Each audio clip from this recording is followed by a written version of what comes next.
I never met Blake or Jamie before this podcast recording, and I didn't know really what to expect from a conversation with them. And I'm just, man, my heart is so full.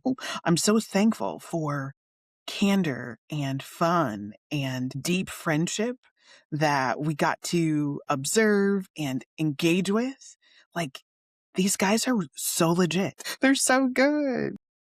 Yeah, Blake and Jamie are the founders of 3% Co., a men's mental health community, helping men become the men they want to be with their relationship to themselves, God, others. And this conversation was just so fantastic. I had not yet heard them talk about dating publicly yet, so this was kind of their debut.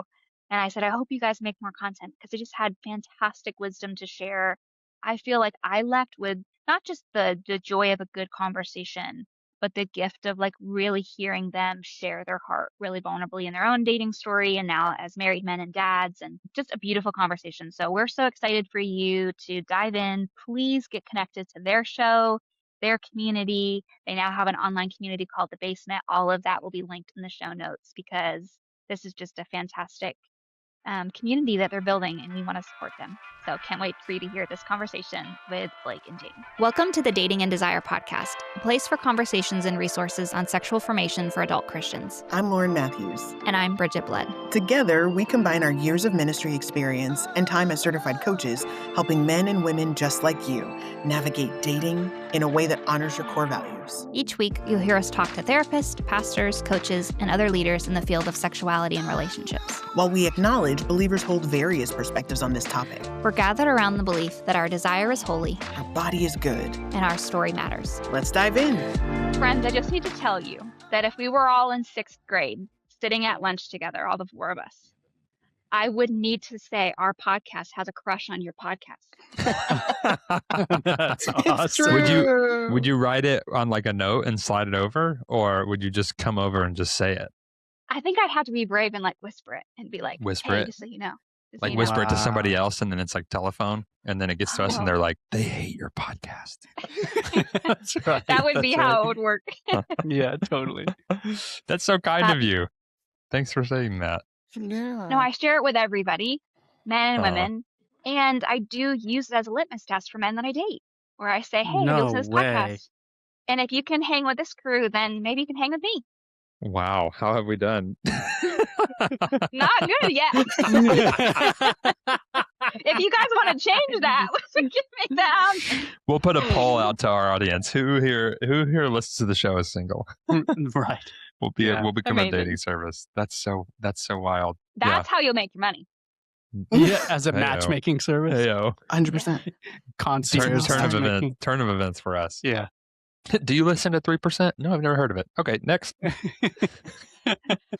Yeah, so glad that you're here and that we get to talk about something that your podcast is built on, right? It's helping men, at least half of our population, like get the good life. I don't know. That's how I want to say it. Get the good life and like know that the good life is for them. And that's such a it's such an aligned message with Dating and Desire podcast.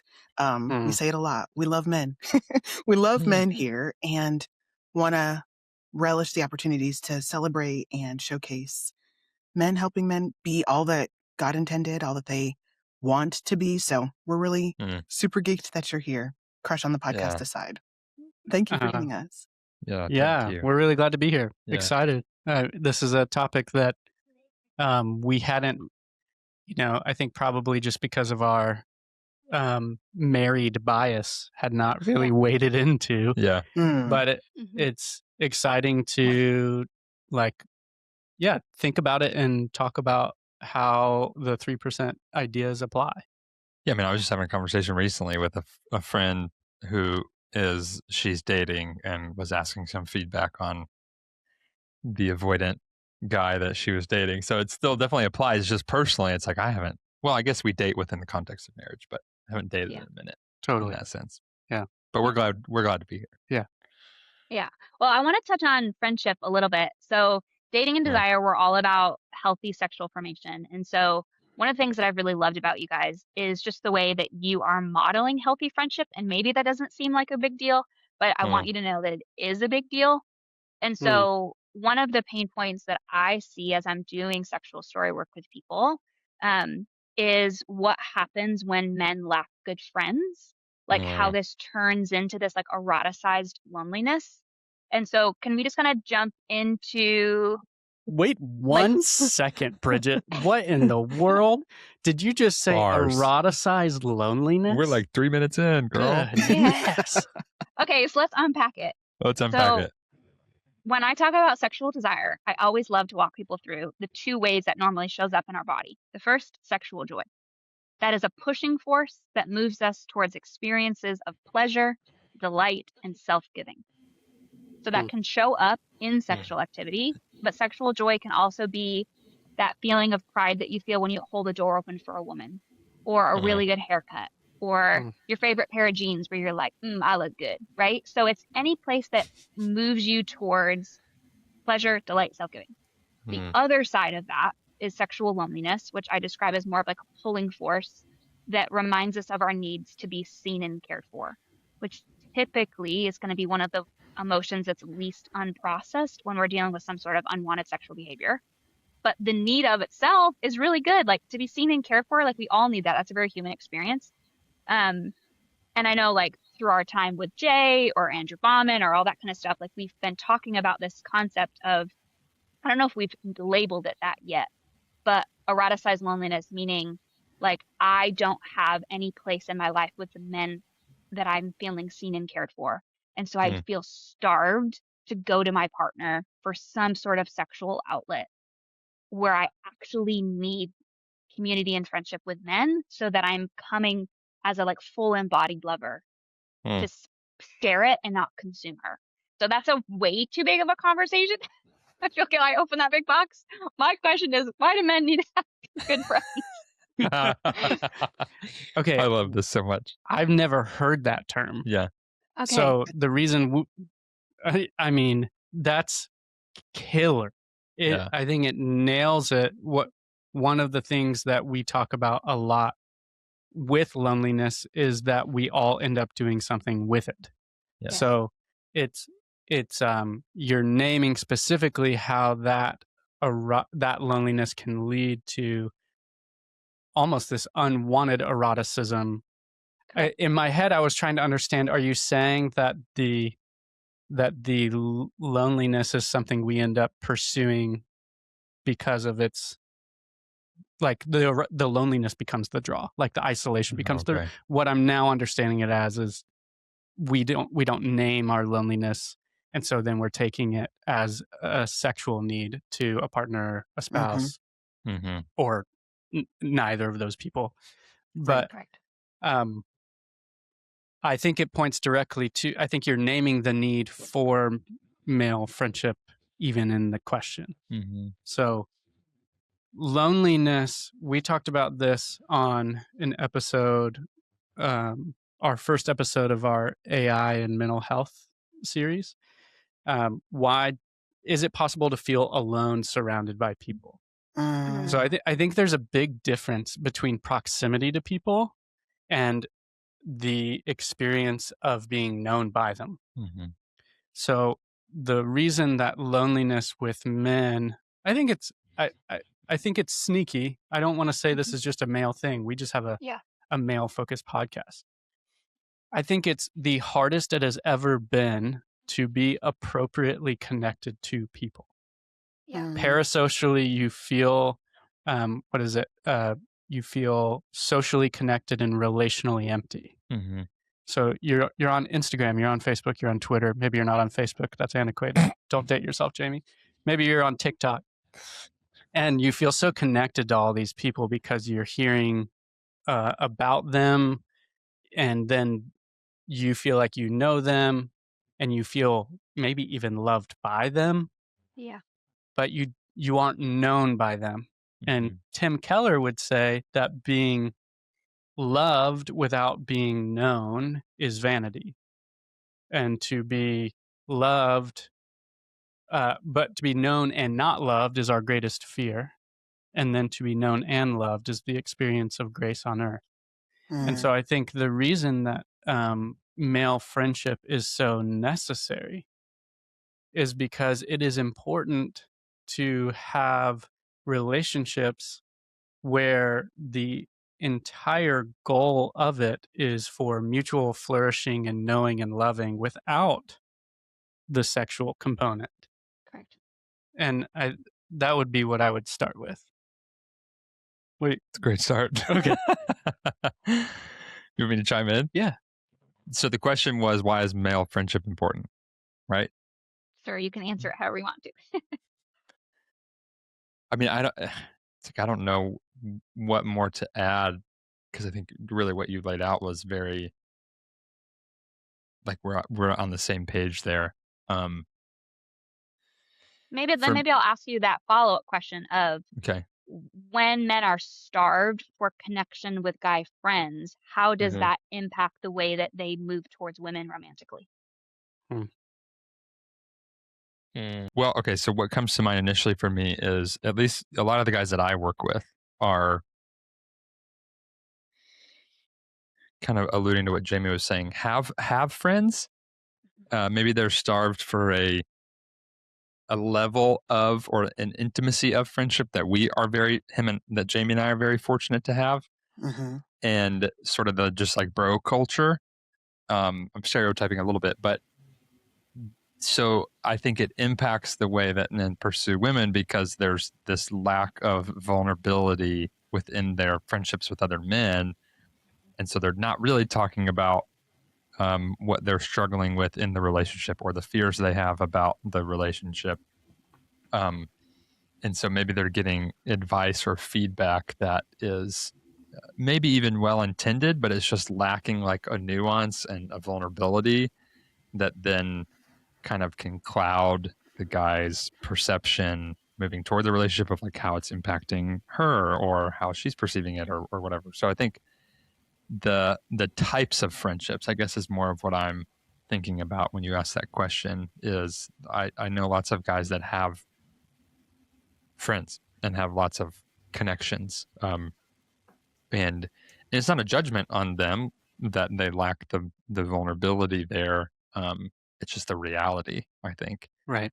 which then hinders maybe in their approach to dating, or approach to their partners, hinders this like perspective that could be really helpful, because maybe they get a vulnerable perspective from her, but then it's just they kind of like don't receive that, or I don't know. Yeah. And there's a certain measure of wisdom to some of that, right? Like, we're not supposed to be at great depth with every relationship that we have. Right. Not every Yeah. friendship needs to be bosom friends, or is that Anna Green Ooh, Gables? bosom Like, friends. you know what I mean? Or Yeah. maybe the old television show Bosom Buddies. The point I'm getting to, though, is Yeah. like, there's a measure of wisdom in saying not everybody gets the depths of my heart, but Yes. there's also, because it's not the most common frame for every friendship, there becomes a question of like, how do we build this? How do we get this? How do I know that the guy across the table from me is someone that is a good, deeper friendship match? How do I Yep. go about naming I want that? It seems super Mhm. vulnerable. Totally. It seems that way because it is.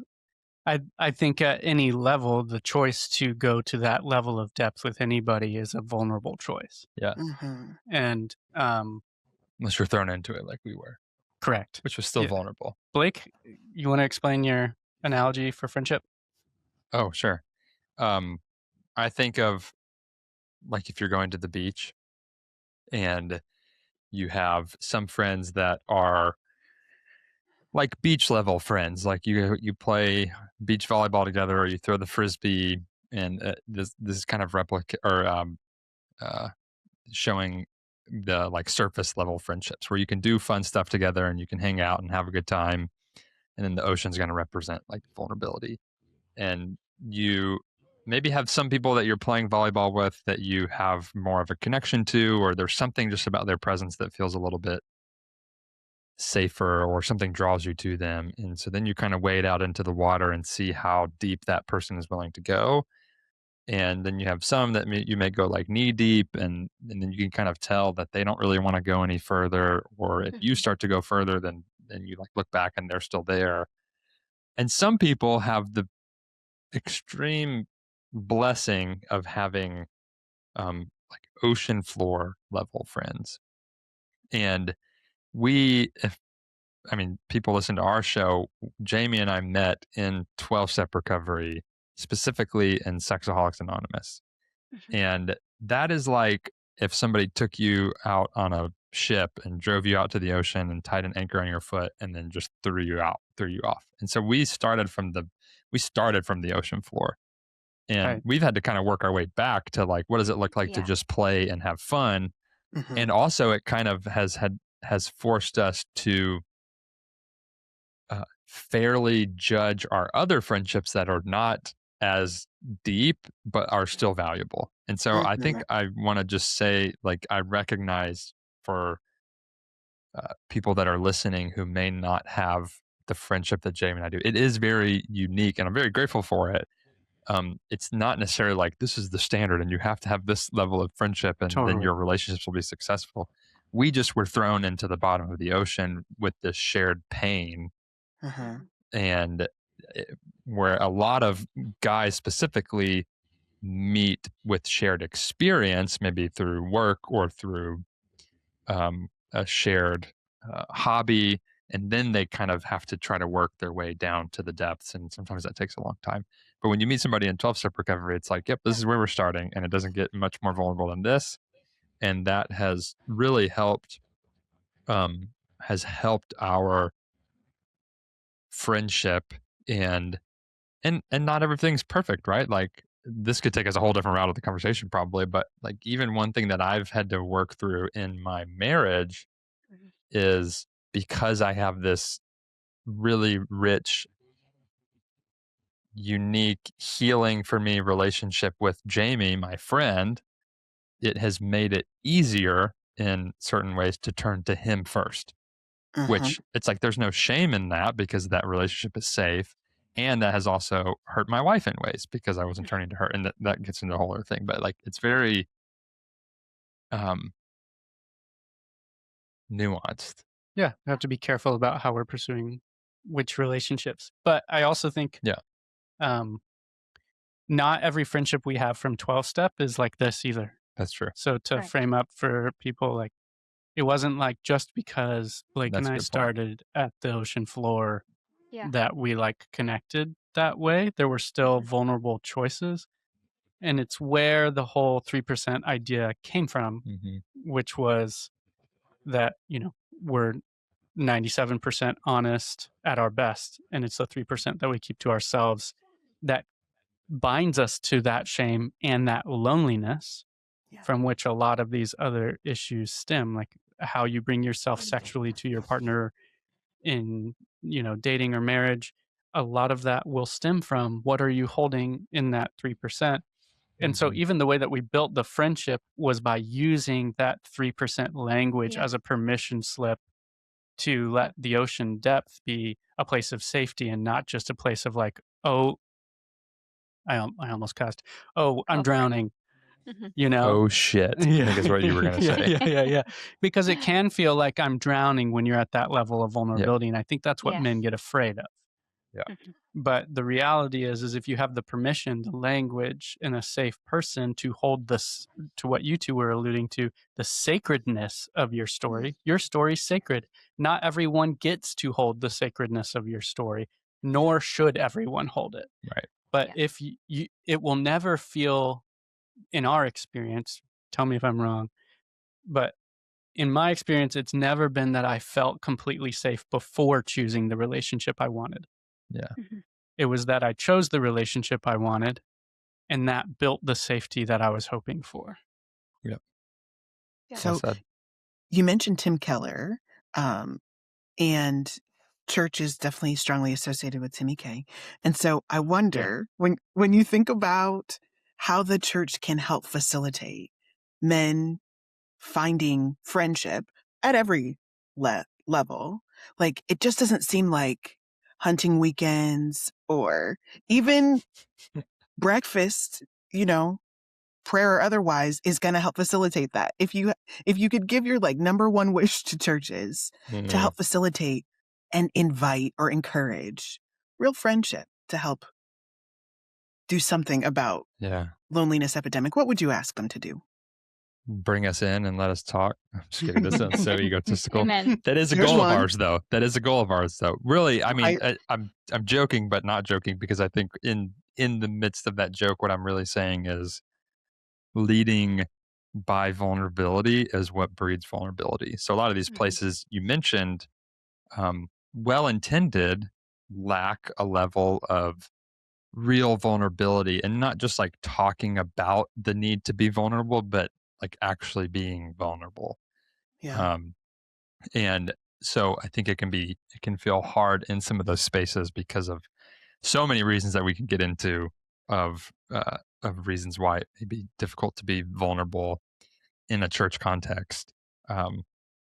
It's such a great place to find, like, there's so many resources and events and things, like even thinking about the church that I attend, that creates those spaces, and some are better at others than creating that vulnerability. But I really think leading by personal vulnerability is the first thing that comes to mind of what really then creates the space for others to do that. Yeah. I think what's hard with any kind of church context, and this is coming from two guys whose wives are in ministry. So I think what's hard now, seeing the nuts and bolts of it, is like you're trying to meet a need the best you can. Correct. And ultimately you can only create the context for someone to choose safety and vulnerability. You can't do it for them. Yeah.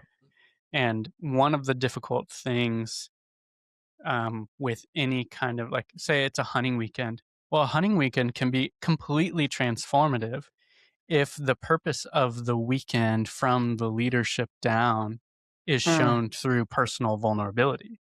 Come on. Anything can be ministry if you bring yourself to it, but anything can be not ministry if you abdicate your role as the leader. And so I think what we get stuck in is we're trying to draw everybody into these events to get them to keep coming back, hoping that the transformation will happen through maybe some of the content, or maybe they'll happen into a relationship. But we're not necessarily focusing on, look, this is a group led by broken vessels, and your broken vessel is welcome here, as shown by us bringing our broken selves to the forefront. And I think that's the difference. And it's really, I have so much compassion for it, seeing it from behind the scenes. Like the church I go to is fairly large, and that's an unsafe thing to do. Like, what's public, what's personal, but it's still allowed to be known, and what's private for your family.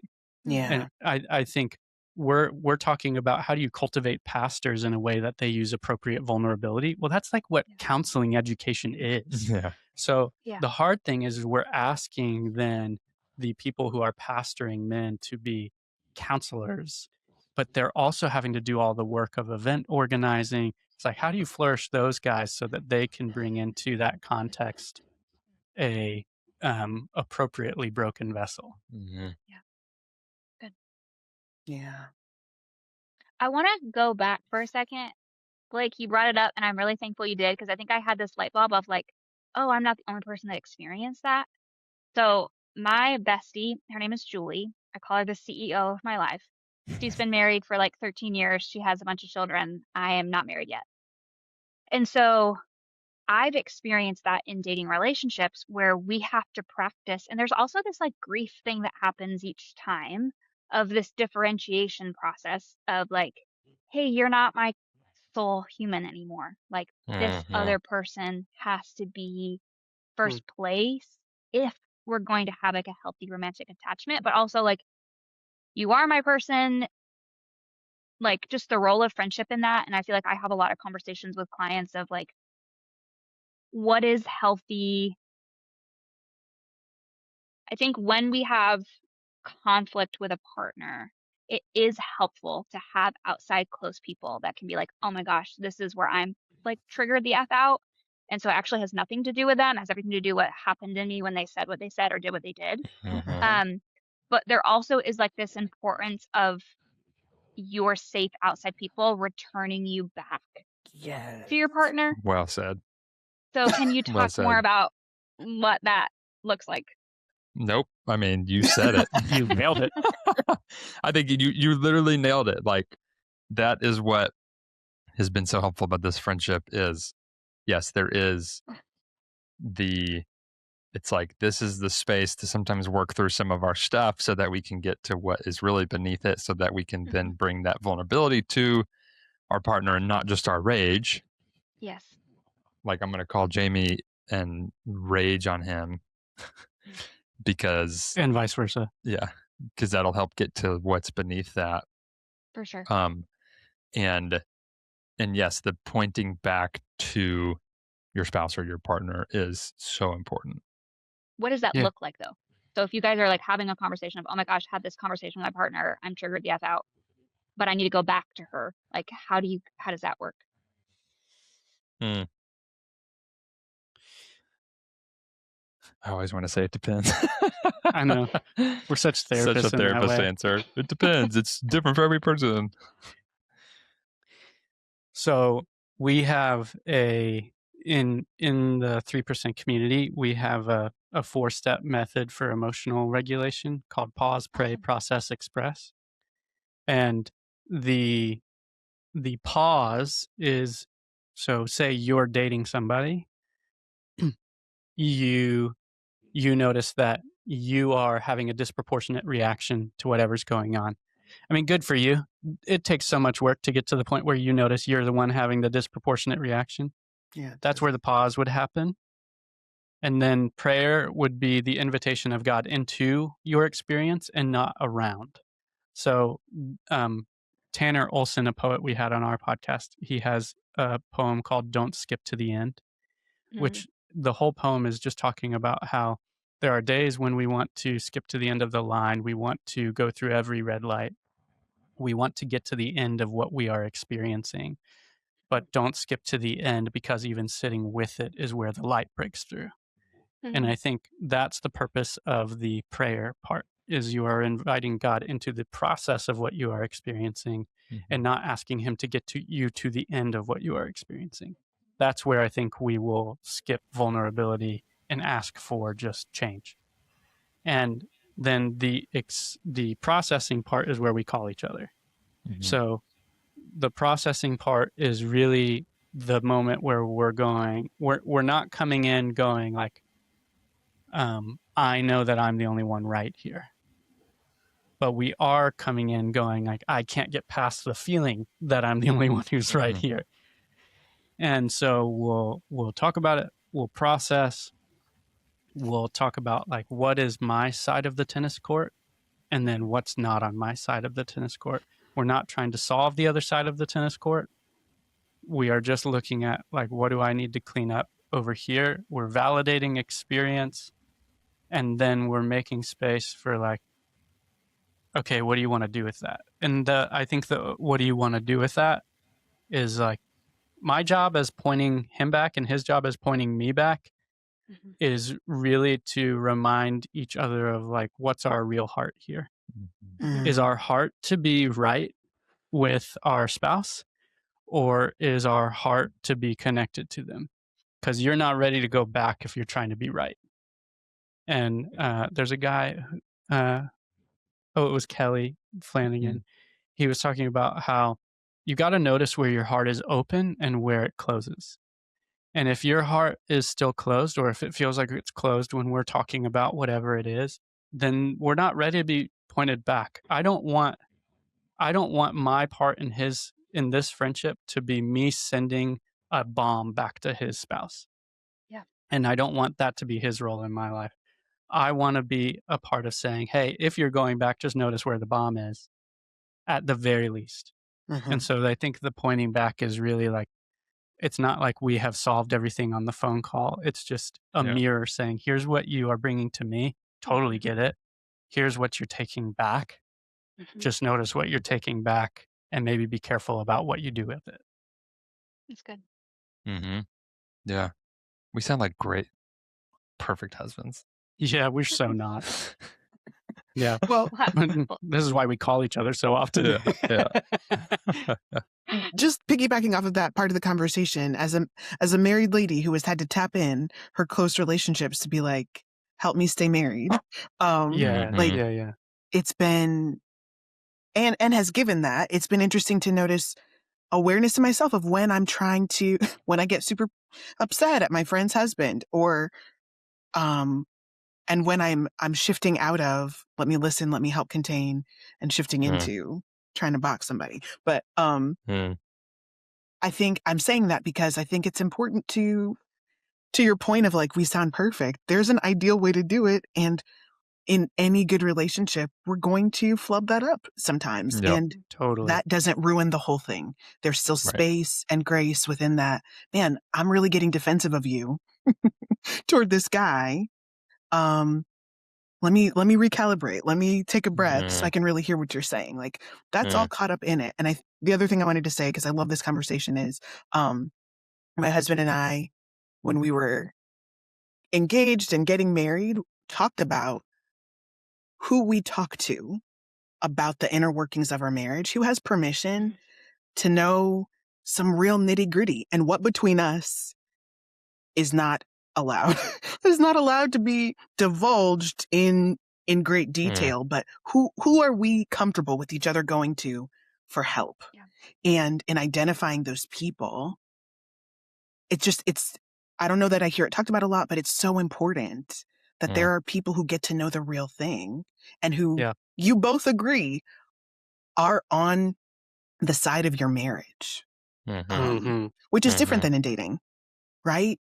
I think for my dating friends, I'm hopeful about a relationship, but I'm on my friend's side. Like I'm paying attention in a way that's different. But once that commitment has been made, not carte blanche, but man, I'm also taking up the love for this thing that God has brought together that we don't want anybody to tear asunder. And so like, I'm really in loving and wanting to support your marriage, as well. Yeah. Well said, Lauren. Yeah. Well, thanks. I want to shift gears just a touch, and we've talked about friendship with the guys that you gentlemen counsel, therapize. Just kidding. You do therapy with the guys that are in your practice.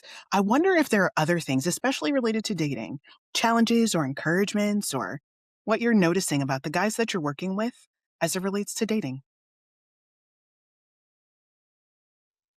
Do you have I something? love the knowing look. You're like, I mean, I have something, but you look like you have something. No, go ahead. I feel like I keep stealing the first answer, so go ahead. Yeah, you do. I'm really resentful about it. Okay, we'll talk about that later. Okay. The first thing that came to my mind when you asked that is, if you're a single guy and you're not working on your story, you're gonna find yourself in a relationship that's not good for you, or you might find yourself in one that is good for you, but you're gonna kind of maybe unintentionally tear it apart because all of your shit's gonna come out sideways. So that was the first thing that came to my mind, is like, you got to be doing your work. But then I remembered this conversation that I alluded to in the beginning of my friend who was dating this guy who was kind of categorically the avoidant attachment style. And I want to be clear to say that there's a difference in like doing your work, which I don't want, for the sake of time, like we have a couple episodes about what doing work on your story actually means that you can go check out. There's a difference in like doing the work and knowing about your story, because like we know that information alone doesn't change us. So this guy that this friend was dating knew his attachment style, knew that when he gets too close, he gets scared and he wants to run away. Like he was very familiar with the language of his pattern in dating. And so to her, that was like a good sign. And of course, like you would trust that, like this person is aware of, this person knows about their patterns and their story. And then it got close and he did the thing. Like he did the thing that he said, I'm aware of this and I know this can happen. And it got too close and then he pulled away. And so I want to be clear to say that, and I don't know this guy at all. So I'm not judging, like, was he actually working on his story? Was he not? But I'm just using that as an example to say, like, doing the work is different than just knowing about your attachment style, knowing how you show up in dating, knowing like what your mom triggers are and how that might be projected onto your partner. Knowing all of that is important and it's a first step. But there's a deeper level of work in therapy or in recovery or with your friends that you have to actually be doing so that when those things that you know about do start to happen in the dating relationship, you don't just run away from the discomfort of it. Yeah.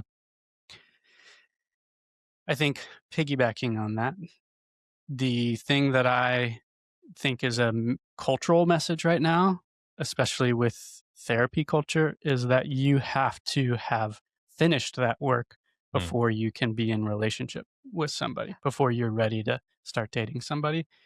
And I think the reason that somebody might know all of their stuff but not be working on it is because they feel this need to have completed that before they go into a relationship. Yeah. And I got to so, figure myself out before I can date. yeah. And so if I at least know it, then I'm ready to date. And I think the reality is that your attachment style, your wounds, those are all a harm of disconnection. So they are going to heal in connection with other people. It is just, again, how do you bring yourself to the relationship now that you know those things? It's moving from self-awareness to self-regulation.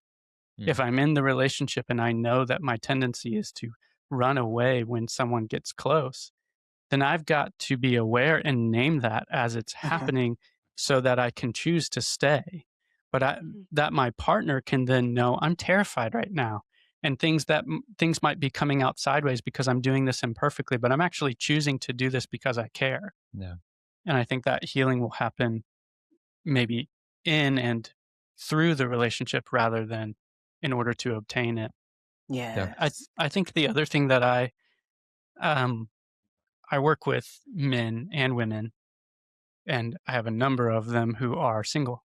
And just to lend compassion to everybody, I don't know that it's ever been harder to date.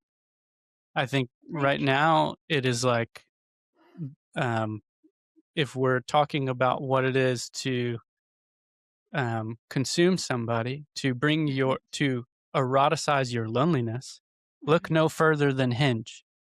It's like you can be lonely, and then you can go on there and you can just have this platter of people served up in front of you, and then you're just going, who meets my unspoken need until I feel satiated? That's so unhealthy. And so I think if what you are taking to dating is for someone to satisfy and fulfill your needs, then you're taking the wrong desire to dating.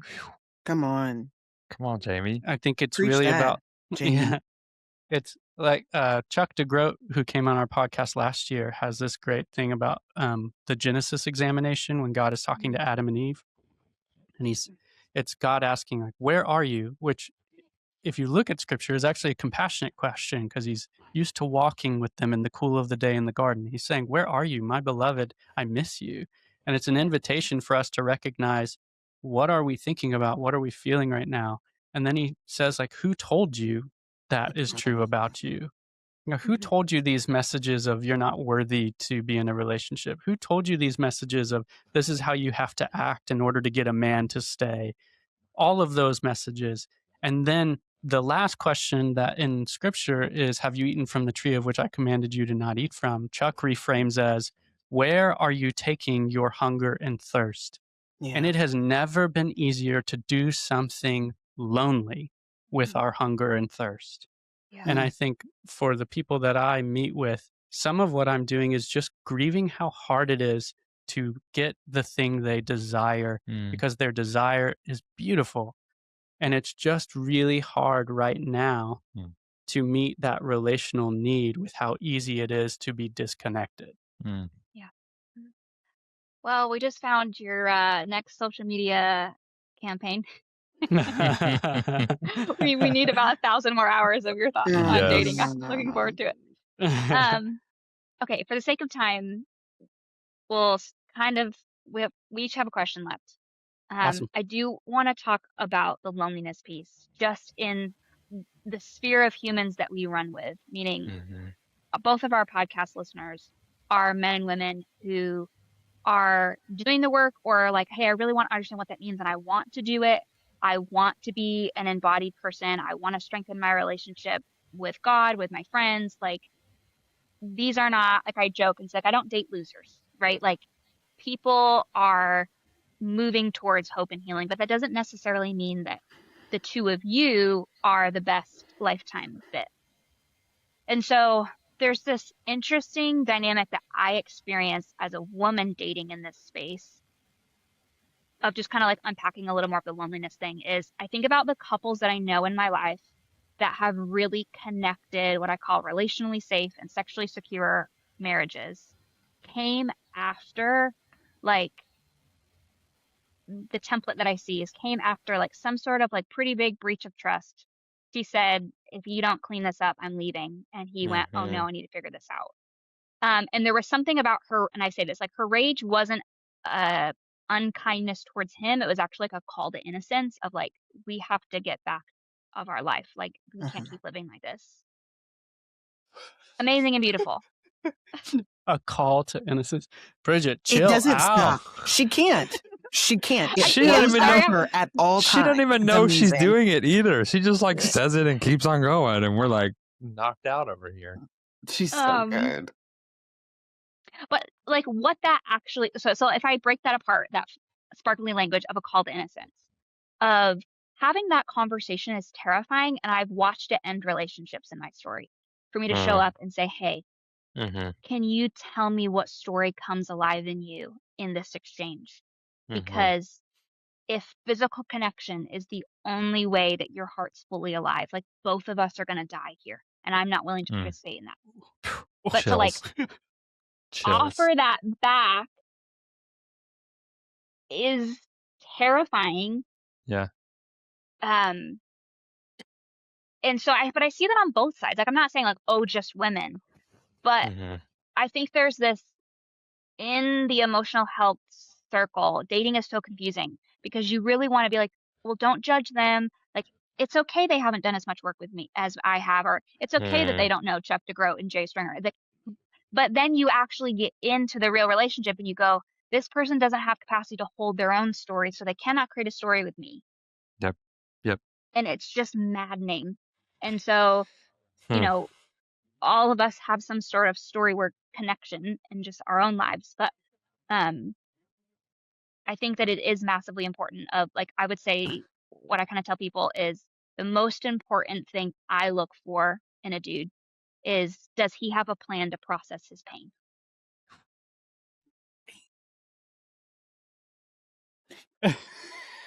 And I love if that. It doesn't have to be the same Bridgett plan. I don't need it to be my plan. Yeah. But does this dude actually have a history of, I know what to do, I know who to call, and this is my plan to process pain? Because otherwise, anytime I show up with my pain, or I show up with pain that I experience with him, it's experienced as criticism, not as that that call to innocence thing. That is kind of borrowed language from Jay's book on his new book on desire, where he talked about sex is designed to reveal, to provoke, and to heal. And so, like, that kind of concept of romance does that too, though. Like, it's not just sexual activity. Like, romance has a way of confronting all of the, like, broken parts of us and saying, do you want to do different? Like, you can do different. It's going to be really scary and really hard, but you don't have to live in the same dysfunction you have. And so, yeah, it is that wild world of, how do you do that? How do you not judge somebody to be the same person as you? But also, how do you have compassion? But also, how do you be like a grown adult? Because the people we're hanging out with are 30s, 40s, 50s dating, to go, Totally. Yeah. I know my vision and values. I'm looking for someone to partner in that journey. Love it. Yeah. It sounds like what you're talking about is boundaries and the curse of empathy. Like, what the story that I'm mentioning with my friend, and she was running into something similar. Like, she could see and had so much empathy for him and where he was getting stuck. And she had she has her plan on how to What did you say? Deal with her Plan pain. to deal with her pain? Mhm. I thought there was 3 P's. I thought it was like Process. plan to Plan to process pain. There it is. Woo! Fun. 3 P's. That friend, she had a plan of where to process her pain and started to realize that to some degree her empathy for him was sort of putting her into this almost like caregiving sort of mothering role, and she could see like how good it could be if he worked through this and didn't avoid it, but then also had to realize that, and this is not my word, this is like all her words, that she had to care for herself and advocate herself by going, I can have compassion, I can have empathy, I can be sad because I really was hopeful about where this was going, and it's not my responsibility to do his work for him. And that if he's not willing to, I don't even need to be in the relationship if I'm having to get him to see that he has to do this work. But that's kind of what happens when you do this work and you expand your empathy for yourself and your capacity to care for other people. Then, I mean, we've talked about this even in the conversations, the hard conversations we've been having lately, of the empathy for other people can in some ways keep you from advocating for yourself, which can be really dangerous and a slippery slope, and gets confused with selflessness, and self-abandonment is not the same as being selfless and humble. Yes. I also think, to your point, that romance, and I know that book is talking about sexuality, how it reflects all these things, and you were saying how romance can as well. I think generally it's intimacy. Intimacy at any level will reflect back to you what is going on. Yep. And so you will find in your friendships the same thing that you will find in your romantic relationships, of where you need to have the same boundaries. It's just the romantic relationship has a new level of intimacy that you're wanting, so it's probably going to have a new level of reflection. And I think, like Blake is saying, a boundary is not necessarily, well, actually, to your question, Bridget, a boundary is not necessarily saying, if you do this, I'm out. A boundary is saying, these are not things that I will be a part of. Yeah. And I want to be in relationship with you, just not while these things are going on. So it's a reminder that I want to draw you close, but I also have a limit to the, like, empathy is only a curse if you don't have boundaries on it. Come on. Empathy only becomes self-abandonment when you don't recognize that you also have value. And so in the relationship, if you are someone in your 30s, 40s, and 50s and you're dating and you know what you want, that value matters. That value dictates where your boundary is. And that's not an attempt to push away someone who's not there yet. The healing can happen in the relationship. But if that person can't meet you at your boundary, that dictates what you need to do next. You don't have to determine that before you set the boundary. You're welcoming someone into the relationship by setting a boundary. Yeah, I love the way you said that creates this pathway for what do I do when I notice this incompatibility or mismatch at present. You really speak a hopefulness to and a motivation to be brave and say the boundaries, set the boundary as It's so scary. It's terrifying, but as a, if God be in it, a pathway to continued relationship and flourishing, which I think is important. It speaks against the misconception that we have to be healed before we get. I mean, it's such a purity culture flashback of like, you be perfectly pure and then you'll earn your happily ever after. So I love the way you said that. You're happily ever after that you don't know how to do anything with. Right? Oh. Wait, you guys aren't fans of purity culture on Dating and Desire? Maybe not so much. Boy, please. That's a joke for anybody who's not watching and can't see my face. That was a joke. Well, thinking about you all as husbands, I want to ask you this question. How have you experienced risking your heart in romance changing you? How has taking that risk changed you as a man, as a professional, a child of God? Oh, How far to the ocean floor do you want here? I don't want to I don't want some of your listeners to abandon listenership because they were like, "Holy cow, that triggered the mess out of me."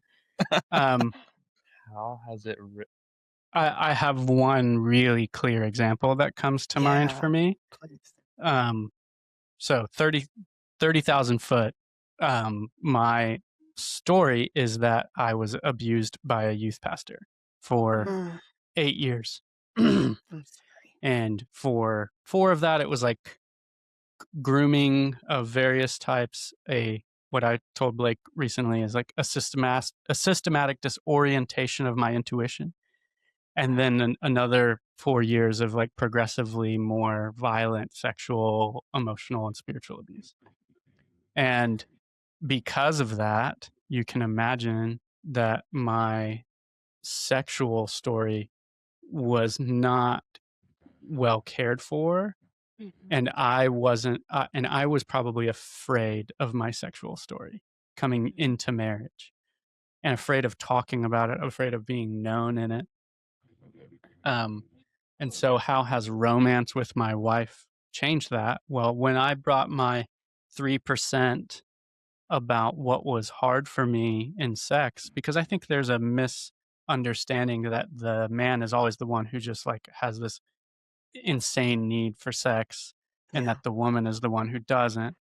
And like I was the, if you want to put it in terms, like I was the problem in our sex life. I had so many triggers with it. And what changed is like my wife's posture of staying with my 3% of what was hurting for me. And then her not saying, well, I'll accept, to your point of like, what does a boundary look like? My wife did it really well. I'm not going to accept that we're going to just tiptoe around your triggers in our marriage for the rest of time. What I'm going to do is I'm going to meet you with them. I'm going to care for them. I'm going to grieve them with you. And then I'm going to ask you to do some work in caring for them for the purpose of deeper connection, not for the purpose of me figuring it out so I could come back to connection. And so I think that's how romance, specifically the greatest mirror of it, which I do think is like, I think sex is the most vulnerable form of intimacy, which is why it's such a mirror. It's not because the act of sex necessarily is the greatest mirror, but I think it's where we're most afraid to bring our needs. And so that process of being known and receiving love from my wife drastically changed my perception of my value and of the value of my needs, to where I could then generalize that skill into other relationships, because I can recognize that sometimes the value of my needs is going to come from me saying the vulnerable or hard thing and not waiting until someone feels safe enough to talk to them about it. So good. So rich. My turn. Yeah. The risk of romance. That's the question. Yeah. How has risking your heart in romance changed you? I mean, in every way that it has changed me in every way that I wanted and every way that I didn't want. I've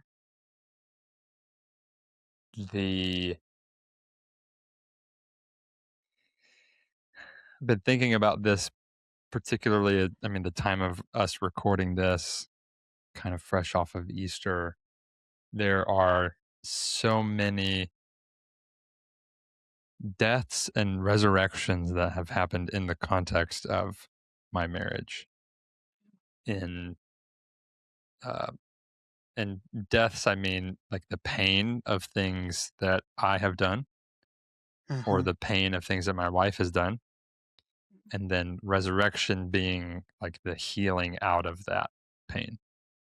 And some smaller, and some deaths smaller and like paper cuts, and others like getting hit by a bus. And like, I didn't know that's what I was signing up for. And it wasn't what I signed up for for a long time in our marriage. Like, it wasn't until we started really doing the deeper work, and really seeing, like you said, Jamie, the mirror that this person was holding to all of my wounds, and the mirror I was holding to all of hers, and then the ways that we like beat each other's wounds up unintentionally, has been a huge risk, and changed, like, I don't know how else to say it other than it's changed me in ways that I didn't ask for, and it's changed me in ways that I hoped for, and it's changing me still in ways that are in, like, kind of uncomprehendable, and yet there's like a beauty to it that is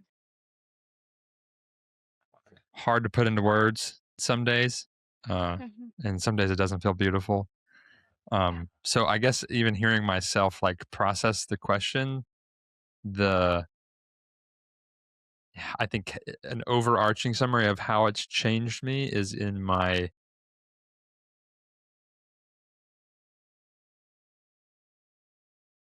it's like expanded my capacity to not run from things that are really hard. Because I did that for a long time.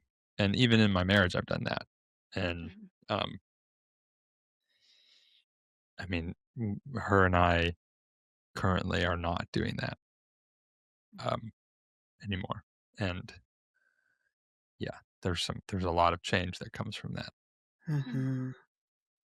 There's depth that's birthed out of like the pain at first of running from things, and of not being honest, and of not working on our stories. If we go into our marriages, and thereby if we go into our dating experiences expecting that when we accomplish this thing, then everything's better, everything's right, we've worked hard, so we're good, and now everything's going to be awesome. In addition to not being true, we miss out on this beauty, this grace of being formed with another person, being invited into deeper healing because of the relationship, that, to your point, is not pleasant all the time. But this man that I married is not perfect by any stretch, and I can't even fathom doing life without him. Because he's perfect? No, but because, like, we are changing things. We are building something and growing in something so beautiful. It's like, and not because we're awesome, because of the depths, because of the pain. So I'm following with you. Oh, so good. I feel like we could talk for like 5.5 hours. We probably could. At least. Yeah. At least, yeah. This has been a treat. Friends, is there anything we missed in our conversation you want to share before we close? And how can people get connected to 3%? I'm sure there's probably things we missed, but none from like the conversation for me that's coming up. You? I would just reiterate for folks who are dating that it's a courageous thing. It makes me think of what Dan Allender said to us last year on our podcast, which is it's a lot easier for most people to bring their bodies into the spaces of harm than it is to bring their hearts into a space of harm. And in choosing to date, you are choosing to do an act of vulnerability. And so I think it's just, if that's where you are, I think any act of vulnerability is pushing back on forces of darkness. And I think that's pretty awesome. Yep. Agreed. Yeah. And then, you can find us anywhere you listen to podcasts, the 3% podcast, or our website, 3percentco.com, which I think is our Instagram handle as well. We share episodes weekly every Monday, either Jamie and I or guests that we have on, where we're just exploring what it means to be a safe man. And it's not just for men. We have actually a large section of our audience that are now it's women. almost half. Yeah, it's almost half that are really benefiting from, like you, Bridgett, like that are really benefiting from the show, which is so encouraging to us and like something we didn't even expect. Yeah, it's and inspiring. so follow us along there. We've got a private community, like a low barrier to entry. I think it's like $10 a month, called The Basement, an ode to us meeting in 12-step recovery, which are usually hosted in the basement of churches. And that's just where we share some private episodes that are not on our main feed, and we host some Q&A with members, and we have a weekly reflection guide for just each episode in a there little bit too. more people that want to do a little bit more of the work beyond just listening to the show weekly. And then we've got lots of things hopefully that we will be rolling out and doing in the next coming years. One being speaking at churches. So if you're listening to this and you got that connection, hit us up. Yeah. And thanks for having us. And this was not, I didn't know what to expect going into this conversation, but it was so rich, so fun. Yeah. And you guys are great together. Thank you. I think she's really great. Yeah, this is awesome. One final question: is the basement just for guys, or is that both men and women? Anybody can be anybody there. Yeah. Okay. Primarily it's a place to help. It's our first step into making it more of a personal endeavor instead of something you just consume. Yeah. So our podcast is something that anybody could bring their need to, but they don't have to make what's public personal. The basement is just a step towards making all of that content more about your story and bringing yourself to it. Yeah. So good. Yeah, we originally, like, everything was just going to be geared toward men, and like that's what helped, like when you're branding something and you're marketing, to have like a clear audience is helpful. And so we thought that's what it was going to be, and it's turning out to expand beyond that. So yeah. So we'll see. Yeah.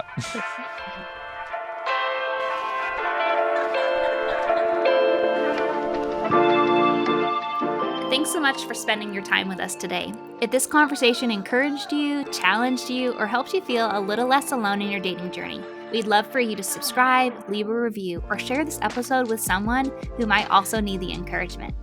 You'll find links in the show notes to connect with today's guest, as well as other ways to work with Lauren and me through coaching and other opportunities designed to support you in dating with clarity, trust, and integrity. We believe you don't have to shut down your desire or abandon your values to build a meaningful connection, and we're honored to walk alongside you as you navigate that journey. You can also find us on Instagram at Dating and Desire, where we'll continue the conversation. Thanks for being here. We'll see you next time.